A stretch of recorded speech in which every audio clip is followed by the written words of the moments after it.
Good afternoon. I'm Shauna, Assistant Director for Alumni Relations and Annual Giving at UW Tacoma. It's my pleasure to welcome you to the Financial Literacy Seminar on Student Loan Repayment. I will now turn it over to our presenters, Tori Hill, Director of Student Financial and Scholarship Services, and our moderator, Isabel Musgrove, Program Assistant. Hi, good afternoon. I'm Victoria Hill from the UW Tacoma Financial Aid Office, and I'm here with my esteemed colleague, Isabel. And we want to provide you with student loan repayment counseling information. We applaud you. You're getting ready to graduate. We are thrilled for you, but with that comes the obligation of having loans and repaying them, the loans that you use to obtain your degree. And so we're going to try to help you navigate that process today. As we go through this information, feel free to use the YouTube chat with your questions. You might have questions that come up. Isabel's going to monitor that. And then at the end, we're going to do a chat session, a Q&A. We'll do our best to try to answer your questions, although we might not have all the answers, and that's okay. We can assist you in finding them if we don't have them, but we will definitely try to get through this together. Next slide. So some of the topics that we're going to talk about today, just to give you an idea of what we're going to be addressing, we want to help you understand where you can find your loan history. Your loan history is available in your MYUW account. And so we're going to go over a slide that shows you what that looks like. We're going to talk a little bit about the repayment plans that are available to you. We'll be talking about the repayment estimator calculator, which is available at studentaid.gov. The option of creating a budget within that tool. We'll talk a little bit about consolidation, default, loan default, and then finally, how COVID-19 affects your repayment obligations and ultimately your loan information and whether or not you're obligated to repay at this time. Next slide. So this screen here really is designed to help you understand. You've probably seen it before. As you're getting ready to graduate, you've been in your MYUW account for, a few years now, most likely, kind of tilling around, and you've seen this information. And this is your loan history. There are several links on this page that are there to help you link back to the correct places. But ultimately, this is here to help you understand how much you're borrowing and the obligations of your loan repayment after graduation. This information is being pulled in from the National Student Loan Database. We shorten everything in financial aid, and we call it NSLDS, and so which stands for National Student Loan Database. And so, and we use a lot of acronyms. And so, if you are welcome to go to NSLDS to view your loan history. That might give you a little bit more comprehensive information. If you choose to do that, please use the link here in your MYUW account, because that link is going to get you to National Student Loan Database. That link is going to get you to the student loan database most accurately. So it's not going to take you to a website that's not the right place to go. So make sure you're utilizing these links on this website to your advantage. Also, studentloans.gov, the link that's highlighted here on this page, is a safe way that you can link back to the Department of Education and verify your loans, amounts borrowed, and when your grace period ends, some of those helpful things that you're going to want to know. My mom's decided right now she's going to grab some cereal. So if you hear that in the background, that's my mom. Thanks, Mom. What did I do? I'm just on YouTube. Remember I told you I had a... Anyway, moving on. Next slide.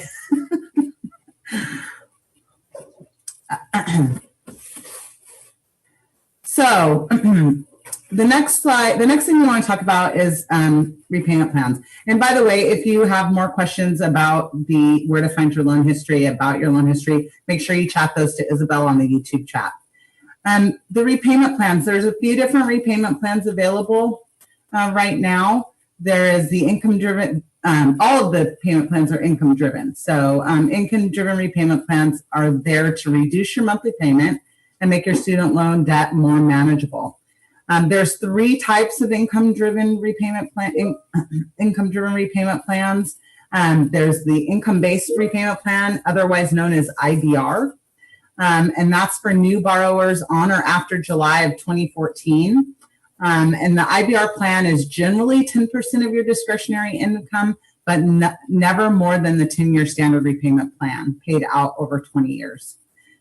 For new borrowers after July 1 of 2014, the IBR is generally 15% of your discretionary income. So it can be between 10 and 50% of your discretionary income, depending on what loans you're trying to repay in this plan. If they were loans you borrowed before 2014, then you may need to, you may be only put into one of these categories. The next payment plan is pay-as-you-earn repayment plan, otherwise known as PAYE, P-A-Y-E. Generally 10% of your discretionary income, but not more than the 10-year standard repayment plan paid out over 20 years.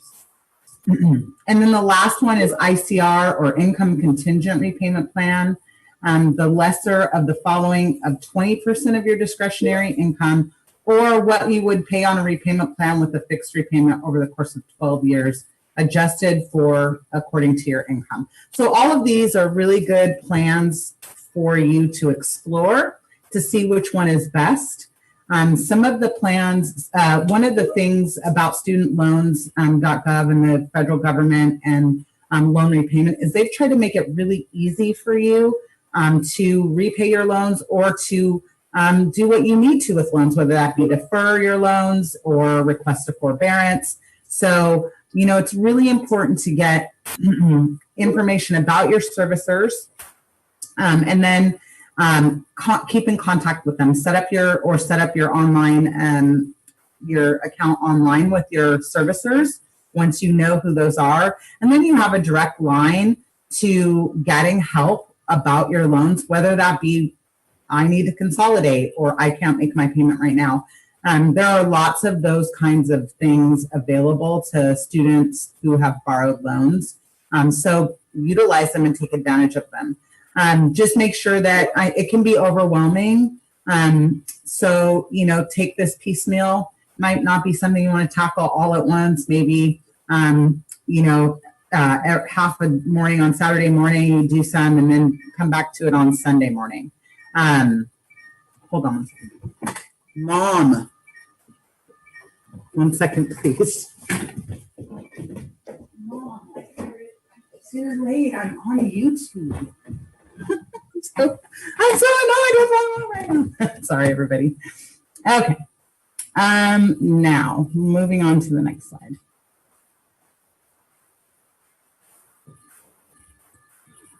Don't forget, if you have questions about the repayment plan, make sure you send those to Isabel in the chat. The YouTube chat. Thanks. I do want to mention that if you're borrowing and you're interested in having your loans forgiven, a lot of students are looking to do that. There are a couple of different plans for you to be able to research that. So public service loan forgiveness is one of the programs where you would try to meet the requirements to have your loans forgiven. Make sure that you do your research on this. There's been a lot of information about how the people who are utilizing student public service loan forgiveness or who are trying to achieve that have not been able to get it because they didn't qualify. So you just want to be really diligent about what's happening, what loans you have, and if they're eligible for public service loan forgiveness.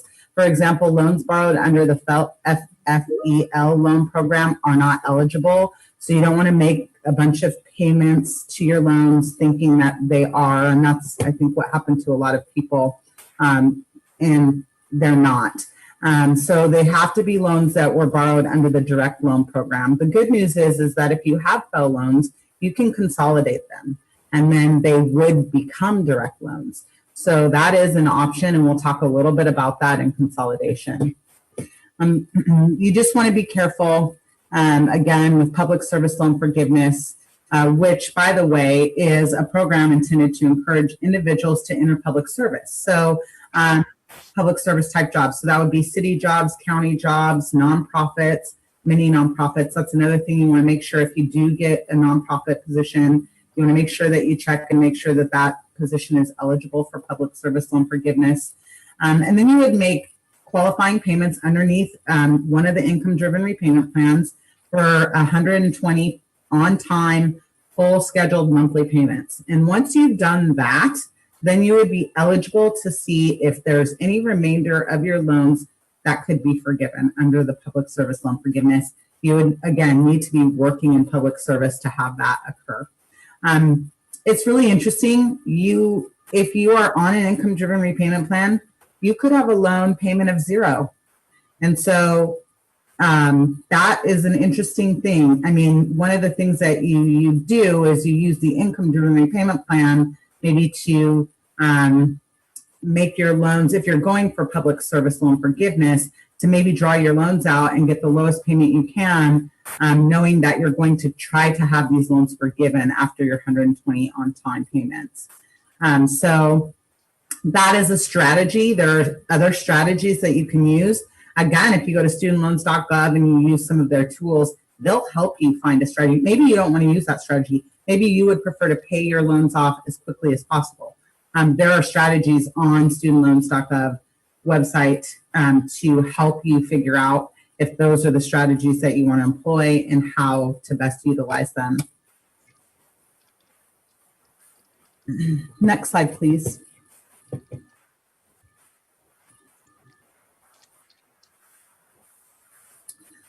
So we've talked a little bit about the repayment calculator estimator. This is just a little bit about that, that tool that's available to you. It's a new tool that helps you make decisions about your student loans. And so you want to use it to help you find a plan that meets your needs, whether that is, to consolidate or whether you're struggling with your payments, like the little icons here say. There's 3 easy steps, but you'll need to gather some personal information because they'll need to know some things about you so that they can help you know what your payment would be, especially if you're getting ready to graduate. You want to put your income information in because otherwise they're not really going to be able to tell you what your payment would be under an income-driven repayment plan. So you want to be as accurate as possible. It looks like there's some stuff that they, studentaid.gov, I'm sorry, I've been thinking I'm saying studentloans.gov, but studentaid.gov. Looks like there's some personal information that they want you to have in hand before you embark on the repayment estimator calculator. But once you do that, then you can kind of get in there and see what is going to work best for you. I know that there's one for consolidation as well. So, what's interesting is if you want to find the best repayment strategy, kind of like we were just talking about, they'll recommend a repayment plan based on your needs and goals. And that helps you explore options, either by making extra payments or consolidating. So that's really kind of cool. And you should utilize this tool to your full advantage. And that's what it's there for, is to help you figure out the best way to repay your loans for you. That doesn't mean that a few years from now, you're not going to want to change your plan, or it might be different and you might need to switch up. But you can do that. You'll just want to utilize this tool for now. And I'm kind of saying that because I want to make sure that you're not utilizing other services out there. I know that there are places that will send you letters and things like that and emails now that you're getting ready to graduate, and they're going to be enticing you to have them help you with your loans. There's nothing that they're doing for you that you can't do for yourself for free. So if they're going to charge you for that, then for something that you can do for yourself for free, just be careful You don't want to pay for a service that is something that you might be able to do in a few hours, or like I said, a Saturday morning, where that you can kind of take care of on your own. So just be careful about embarking on those.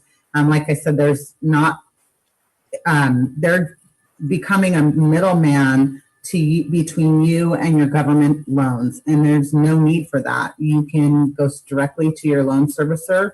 That's already in place for you, and there's a lot of help with your servicers, Greater Lakes, Fed Loan Servicing, and Nelnet. Those are the sanctioned ones, and then Heartland ESCI for Perkins loans. Those are the ones that you want to go to help you if you need help. I would start there before I would pay any service to help you with additional loans. So they're going to use the information that you gather to estimate your adjusted gross income and determine your family size. And then they'll use that to calculate some kind of payment amount for the income-driven repayment plans. If you prefer not to answer the questions, you can skip that part and manually enter your AGI and family size instead. So there are some options in this tool that you can utilize to, that if you don't have all your documents handy, that you might be able to just use a tool to get an idea of what your payment might be. Also available within the tool is this kind of handy deal on creating a budget. And so what it's going to do is just ask you some questions, get your personal information, get your loan information, ask you about what your goals are in terms of your loan repayment. You want to pay it off the fastest, or you want the lowest payment, whatever those goals are. And then it's going to tell you what the best strategy and what the best payment plan is for you. And so that's kind of nice. And then you can create a budget within this tool, I believe, to help you. It also might ask you if you're planning on utilizing public service loan forgiveness, either for the public service, and there is a teacher loan forgiveness program. If you want information about that, you should research that on studentaid.gov, because there is, if you are a teacher, there is specific requirements that you need to meet, and that is a different program from public service loan forgiveness, but I did want to mention it. So anyway, this tool will help you determine what is the best route. I want to use public service loan forgiveness to repay my loans, so I need the lowest payment for the longest period of time. And so it will help you kind of figure that out. So again, just a tool that the government is providing for you to help you, give you the best options, and something that you should take full advantage of. All right, the big question, consolidation. I know a lot of people really have questions about consolidation. Should I consolidate? Shouldn't I consolidate? What is consolidation? Loan consolidation is really helpful. It basically, it's taking multiple loans that you might have and combining them into one loan with a fixed interest rate.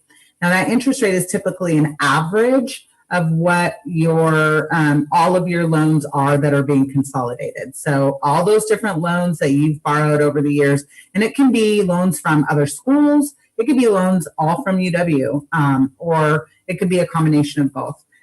So whatever those loans are going to have different interest rates, because typically the student loan interest rates change each year. And so this, when you consolidate, it's going to take those interest rates from all those different loans that you borrowed, and it's going to give you the best average of those loans. So I think that's fair. When you're consolidating, they're going to give you an average interest rate that you'll now utilize to pay back under your consolidated loans. And basically what direct loan consolidation does is it allows you to take those multiple loans and puts them into one loan. And that's at no cost to you. So the government allows you to do that at no cost, which I think is really handy, because I don't know about you, but when I graduated, I had a lot of different little tiny loan payments. And so that gets hard to keep track of for a lot of people. And so this is a way that you don't have to be able to keep track of these tiny little loan payments that might be coming due and miss something. It's terribly important not to miss a loan payment, so consolidation helps with that. So direct loan consolidation Also allows you to take loans that might be from a different loan program, although I don't believe you can consolidate private loans. But it does allow you to consolidate FFEL loans, so FEL loans. So if you have those that you want to consolidate into one loan with new loans that you may have borrowed, then that is possible for you. Many people have already consolidated FEL loans because FEL loans it's been about 8 or 9 years now since that program's been out of commission, and we've been utilizing direct loans. And so most people have already consolidated FEL loans, but if you haven't and you feel like you want to, you still can. And you can consolidate those with new direct loans that you may have borrowed. You don't have to, you can leave those out. So when you choose to consolidate, it's going to ask you in the tool which loans that you want to consolidate specifically.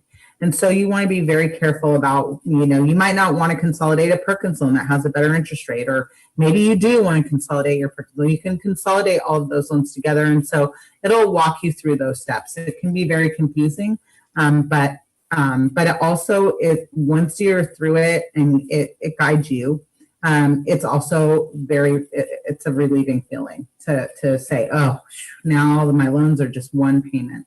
And so I would encourage you to really look into this, particularly if you're just getting done with a 4-year, maybe you're thinking about going on to graduate school at some point. Myself, personally, I have undergraduate loans consolidated under one consolidation plan and graduate loans consolidated under another. So that's completely acceptable to do. And that might be something that you want to do. I chose to do it that way because I had made payments on my prior loans under public service loan forgiveness that did not enable me to consolidate those loans into a new consolidation. So be very careful when you are choosing to consolidate. If you have loans in the past that you've consolidated or you've made payments under public service loan forgiveness on those prior loans, if you consolidate them, you'll lose that benefit. So just work with your servicer very closely about that if that's something that you plan to do. You will complete the direct loan consolidation loan application. It's pretty simple. And then a promissory note, because what is in effect happening is that you are really getting a brand new loan. And sorry about that. You're getting a brand new loan, and the new loan is paying off all of your old loans. So that's what I think can be really confusing for folks, is that the government is giving you a brand new loan within the consolidation that's paying off all the old loans. So you will get all your old loans paid off, but then you have a brand new loan under this plan. Once it's complete, you have a single monthly payment on the new direct consolidation loan instead of multiple payments on the loans that you consolidated. All right, moving on. We're going to talk a little bit about default. So in case you don't know what default is, loan default is, basically it's not your payment becoming delinquent or past due, so not making timely payments to your loans. And the first day after you miss a student loan payment, your loan becomes past due. And so then that's when it starts into the delinquent status. It'll remain delinquent until you repay the past due balance or make payment arrangements, either through a deferment or a forbearance. So you can work with your servicer on that, or you could potentially change your repayment plan. Sometimes consolidation will lift your loans out of default if you have loans in default. You don't want to go delinquent. I mean, if you can avoid it. If your loans are delinquent for 90 days or more, your servicer is going to report them to all the major credit bureaus. It will affect your credit, and it will, hinder you from a lot of different things, as simple as getting a credit card or obtaining any kind of credit. So you definitely want to try to avoid that at all costs if you can. Obviously, nobody wants to go into default. So the servicers really are working with people. And as long as you stay in contact with them, they're pretty good about granting deferments and forbearances as needed. If you continue to be delinquent, then your loan will go into default. And you just don't want to ignore your loan payments because easy now to get help with them. So there's no reason to go into default if you can avoid it at all. And it's just so much easier. It's harder to get your loans out of default once they've gotten there than it is to just try to work with your servicer to make arrangements. And I think now that we're in this time that we're in, you'll find that the loan servicers are really, and the government itself is really trying to be flexible with these kinds of things and helping students who might not be able to pay their loans right now. And I know that's a worry for a lot of folks. So just keep that in mind, that that is something that the government is mindful of.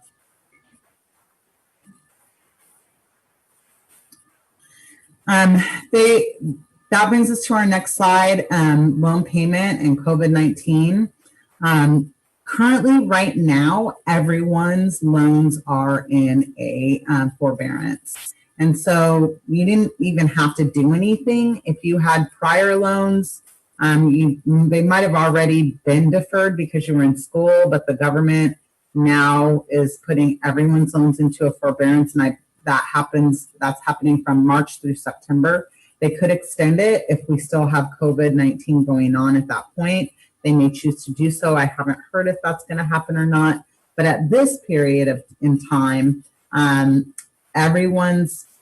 one is required to make a payment on their loans. And so, and that is due to COVID-19. If you want to make payments, you can contact your servicer and choose to opt out of the automatic forbearance.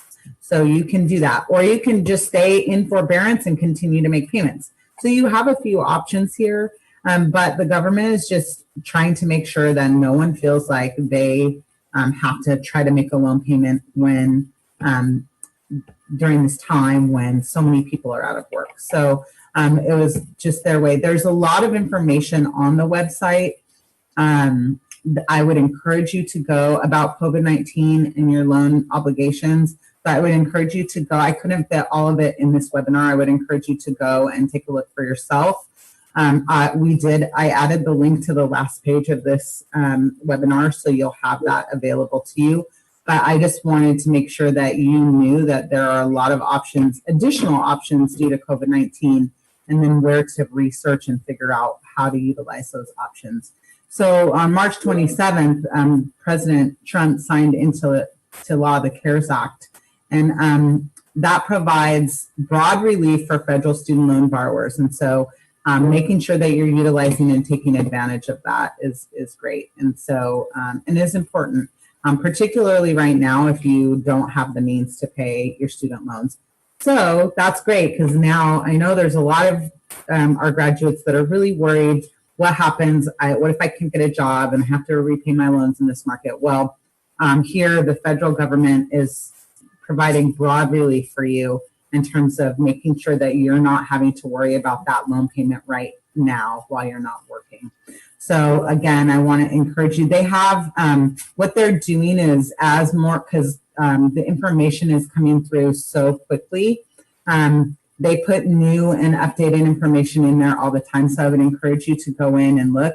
And the information is identified new or updated, so before each of the questions. So if you need specific answers to your questions about repayment, or you want to go in and take a look, then I would encourage you to check out those questions, and you'll know if they're new because they'll indicate to you.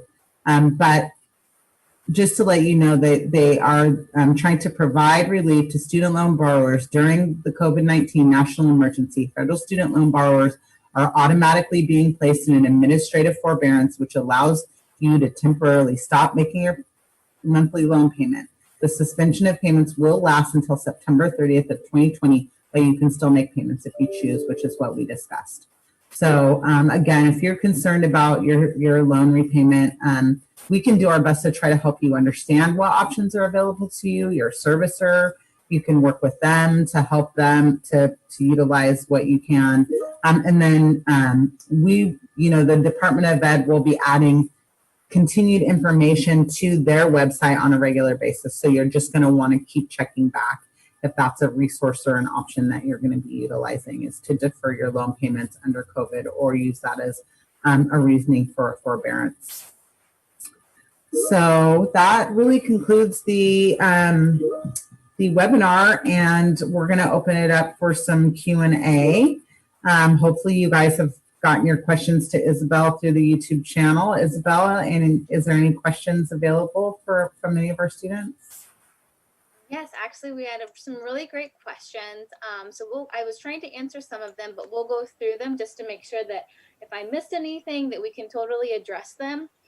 But we had Jessica ask, she had tried to go through the process of trying to consolidate, and it looks like they were about to charge her, and then she decided to cancel because they were only able to consolidate a small portion of the loan. And so maybe you can kind of elaborate on, you know, consolidation maybe isn't going to be an option for everyone.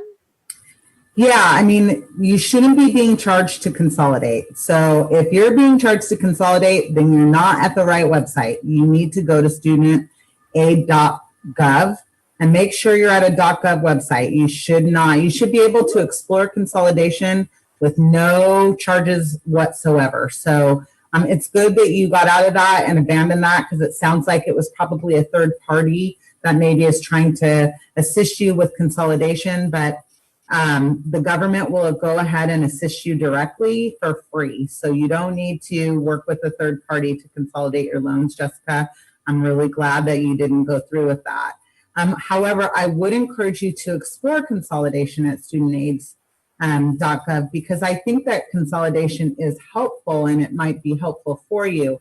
If you're getting overwhelmed, you might want to make a Zoom appointment with someone in our office who can kind of guide you through that process, or at least if you're going to studentaid.gov and you're going through the process and then you have questions about specific things that are happening, you can kind of put that on hold and then make an appointment with someone in our office and we can try to address those with you. But there should not be any charges being charged to you to consolidate. It's at no charge to you. The government allows you to consolidate your loans. My advice too is for you to make sure that you find out who your servicer is. And if you let your servicer know that you want to consolidate, that would be either Nelnet, Greater Lakes, or FedLoan. They won't charge you either. I think when I went to the FedLoan website to make a payment for my loan yesterday, there is a big button on their website that says, I want to consolidate, and you can click that button. So you just want to either make sure you're at studentaid.gov or at a sanctioned government loan servicer before you explore the option of consolidation. Thanks, Isabel. I have a follow-up question for you, Tori. And do students have to be graduated before they can go into consolidation, or is this something that they can do while they're currently enrolled? That's a great question. No, you don't have to graduate to, you don't have to have graduated to consolidate your loans.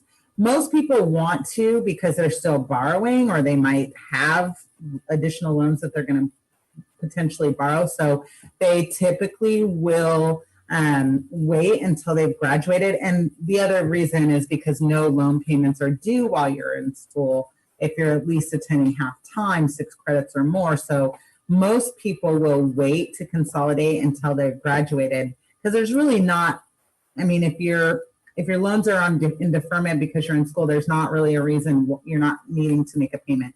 Now, if you have other loans that those loans should have been deferred too, like from a different school. But you say that you want to consolidate 2 separate groups of loans, you certainly don't have to wait until you've graduated to do that.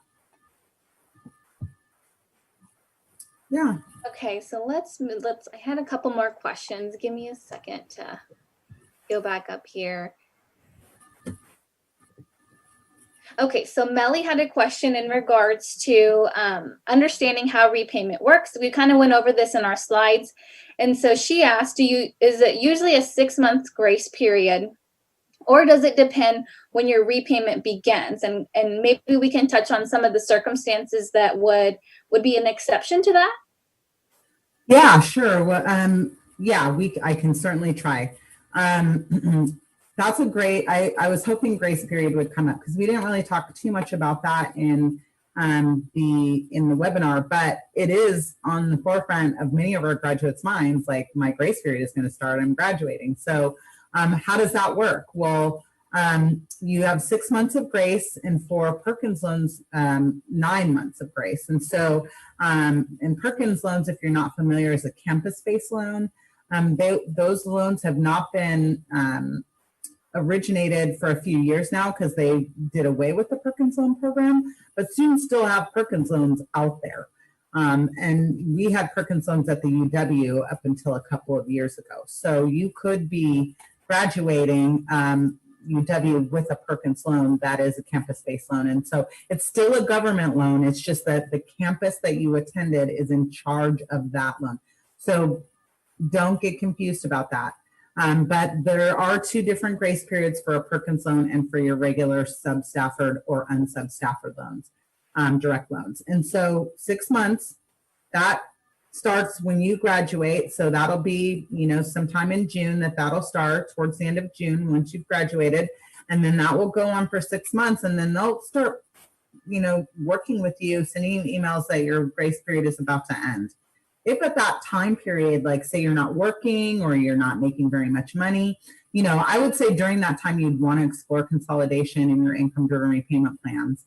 And then if you're not working, you could ask for a forbearance at that point, and let your servicer know that you're still not working, and then they would put you in forbearance at the end of your grace.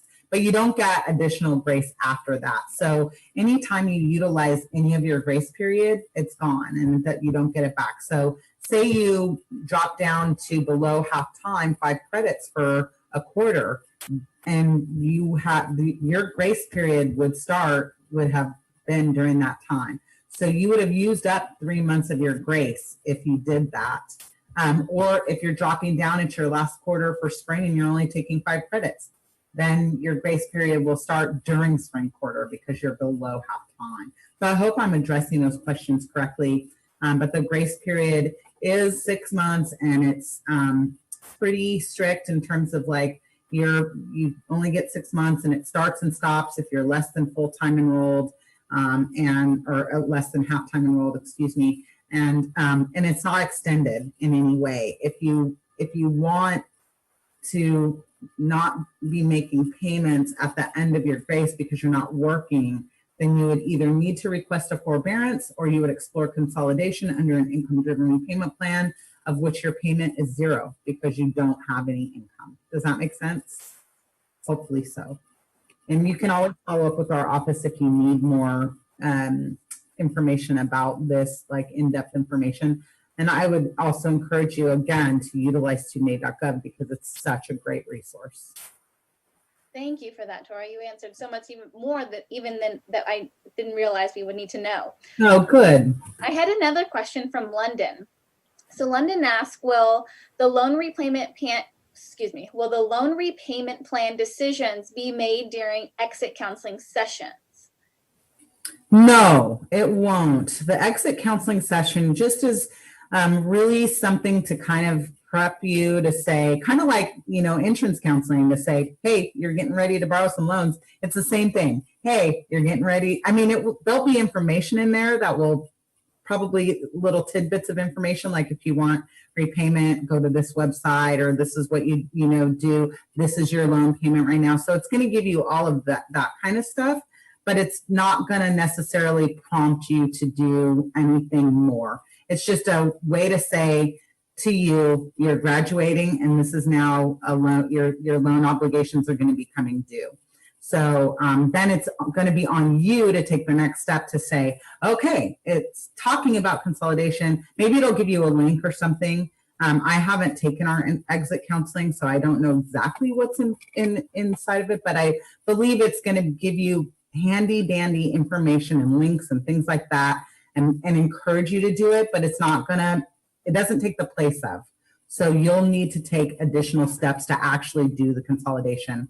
One really cool thing about consolidation that I want to tell you that I realized when I just graduated a few years ago with my graduate loans was that when you go in to consolidate your loans, you can check a box that says, I don't want the consolidation to start until my grace period ends.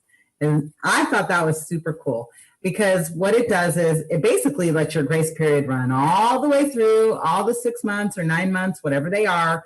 Then it starts the consolidation process for you automatically. So you can go ahead and set that up during your grace and just say, yeah, once my grace is ended, then we start the consolidation. It allows you within the consolidation to pick the income-driven repayment plan that's right for you, so you'll know your payment at that point, and then you're notified. So it's pretty seamless and really helpful. Awesome. I did have another question from Jessica. She wanted to know, after students graduate, are we able to still assist them with their loans, or is it best that they work directly with their loan servicer? Yeah, no, that's a great question. And hi, Jessica, I'm so glad you were able to make it today. So, but that's a great question. And we can help you. The thing is we'll only be able to help you so much, right? We could be liaisons for you. We could get you to the right places. But your loan servicer is going to really take our place in this next phase for you. So you really do want to utilize them, because honestly, they're going to be like your counselors in this next phase of repayment on your loans. And they're great. I mean, they've helped me a lot. And I mean, I'm director of financial aid. I've called them and said, they're actually the ones that said, don't consolidate the loans that you had already made public service loan payments on, because then you would lose that benefit. And so that was really helpful. But they helped me kind of strategize that.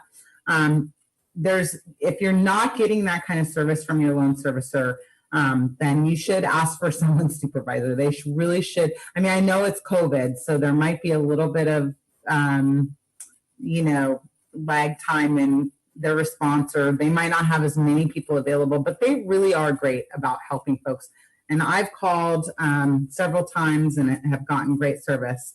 So I would encourage you to use your loan servicer, but if you're struggling or having trouble getting a hold of them, or if they're not being very helpful, then certainly we can be a liaison for you to maybe help you kind of make inroads into, who you can get to in that at your servicer, who will help you, who will get you the answers that you need, who will guide you through these processes.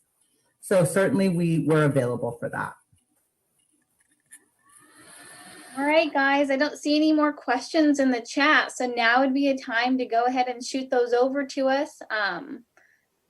We've had really great questions so far. And if you don't want to ask your questions publicly on YouTube, it's totally understandable. I did leave our email address in the chat. It was the very first comment. So if you scroll up there, you'll be able to see our email to our office, where you can direct email your email us directly with your questions specific to your circumstances. Hand it off back to you, Tori. Is there anything else that you wanted to touch on that would be important for them? Yeah, sure. I just want to say that congratulations to all of you. I know personally how hard you guys have worked. You guys really deserve this, and you don't have to be afraid. I know it is a scary time to be graduating, but you don't have to be afraid of the loan process. There are a lot of tools that the government provides to help you. You just need to utilize them for a time. I'm not afraid to disclose, for a time before I came to UW, when I was, paying off my undergraduate loans for a while, my payment was zero under my income-driven repayment plan, because I just wasn't making enough money to make a payment for the loans that I had borrowed. I was still getting the benefit of making the payment under public service loan forgiveness with a zero payment. So that is a really cool benefit that the government does. I think that, there'll be even more of that kind of stuff going on because we have COVID. So I just want to try to ease your fears, because I know it is a scary and uncertain time to be graduating, where there might not be as many job opportunities as normal. But you guys are resilient. You put in the work, and you will be successful. We know that about you. You're resilient, and you'll get through this. And if we can assist you with your, loan questions or any trouble that you're having once you've graduated with your loans, we'd be more than happy to do so. Again, we at the UW Tacoma Office of Student Financial Aid are so very proud of all of you who are graduating. And we just want to say congratulations to you. And we hope to hear from you in the future. Isabel, anything? No, thank you guys for tuning in. That's about it for us. Like I said, shoot us an email if you have any other questions. Thanks for joining us. Bye, everybody. Thank you so much.